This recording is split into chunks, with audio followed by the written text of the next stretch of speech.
Hey guys, in this video, I'm going to be reviewing the Leatherman Rev. So the Leatherman Rev is part of the Wingman family of Leatherman multi-tools. I like to call that family essentially the most budget-friendly, full-size Leatherman tool in the sense that the pliers are full-size, they obviously aren't as big as, say, the Wave or Charge, and are a regular pocket-sized multi-tool with a pocket clip. The Rev has been available for a while now in terms of Leatherman's product lineup, but the reason why I'm reviewing it now is because it's probably the best value full-size Leatherman tool you can get right now if you're a Costco member like me. Right now, the Rev retails for $50 directly from Leatherman. However, if you are a Costco member, at Costco, they retail for only $40, which is an amazing price, especially considering 2024's current economic situation and all of the price markups on all of Leatherman's other multi-tools. In fact, the Leatherman Rev at Costco is actually $10 cheaper than the Leatherman Micra directly from Leatherman, which is pretty crazy. I'll flash up the specs of the Leatherman Rev on screen right now,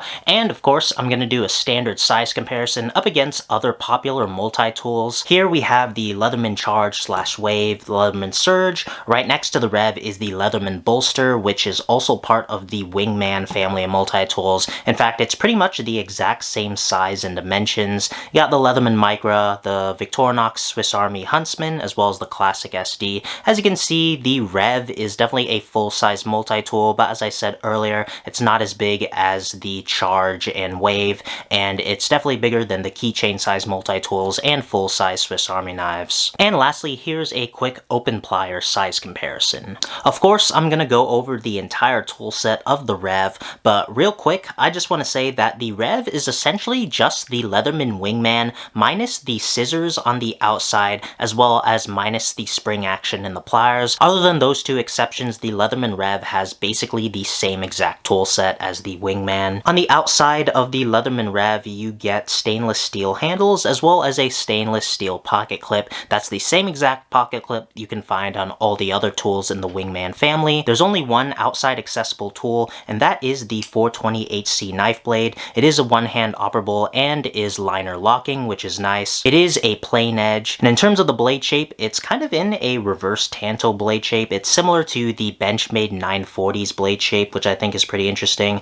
Comes nice and razor sharp out of the package like all other Leatherman knives. 420HC is a stainless steel that has an excellent amount of toughness, and while it doesn't necessarily score high in edge retention, it is fairly easy to sharpen. You can also easily one-hand close the blade, which is nice. One little gripe I do have about the Rev is the placement of the thumb hole on the blade. I don't know why they had a different thumb hole, but as you can see, it's completely different than the Bolster, Wingman, and Sidekick. As you can see here on the Bolster, the thumb hole is up here, and it's a lot easier to open with one hand. Meanwhile, on the Rev, maybe I just haven't gotten used to it, but the thumb hole, because it's small and lower on the blade, it takes a bit more control, and you kind of have to slide your thumb to the middle of the blade to fully open and lock the blade open. That's just my one little gripe about the Rev. It's from the exact same family, and I don't know why they couldn't just have the thumb hole like the other three tools in the Wingman family. Moving on towards the tools on the inside, first up is the main feature of pretty much all Leatherman tools, and those are the pliers.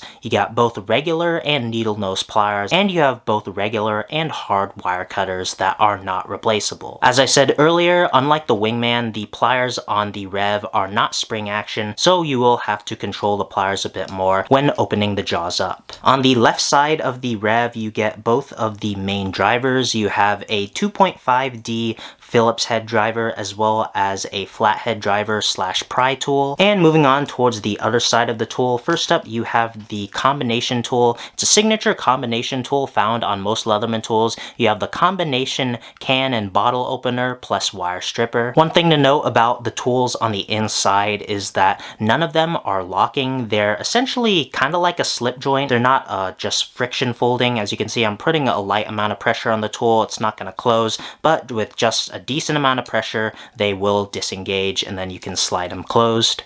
It is something to note if you are using them for harder tasks. The proper way to use the tools would be to open up the tool, then close the pliers closed, and then use them like this. And again, you do need to note that they are non-locking, so they can disengage like that. Thankfully, none of the tools on the inside are like really sharp tools like a knife blade, so it's nothing too much you have to worry about. And next up, we have another combination tool. On one side, we have a diagonal file. Of course, the tip is also a small flathead driver. And on the other side of the file, you have a small ruler, or essentially a depth gauge. You have both an inches and centimeters side. And the last tool on the Rev is going to be the dedicated package opener. As far as I know, this package opener tool is exclusively only on the Leatherman Wingman and the Rev, and it's essentially a safe alternative to a knife blade that's meant to open those hard plastic clamshell packages.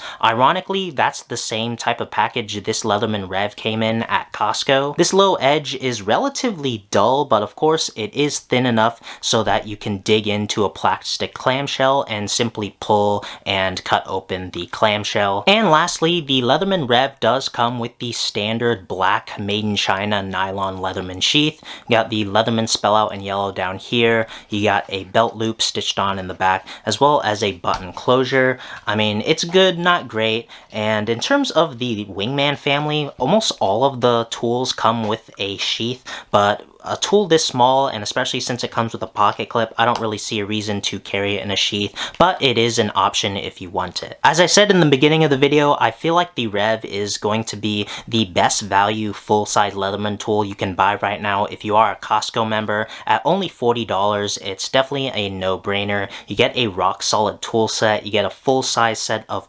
combination pliers, a full-size 420HC knife blade, as well as a solid tool set. The build definitely isn't as robust as, say, the Wave or the Free series, but for only $40, you are still getting a solid USA assembled Leatherman tool with a versatile tool set. For it being $20 less than the Wingman and $30 less than the Wingman if you buy it from Costco, you can definitely do worse for $40 or $50. So what do you guys think of the Rev? I'd definitely like to know down in the comments. So that's gonna do it for this video. Like and subscribe if you enjoyed, follow me on my socials, and thanks for watching.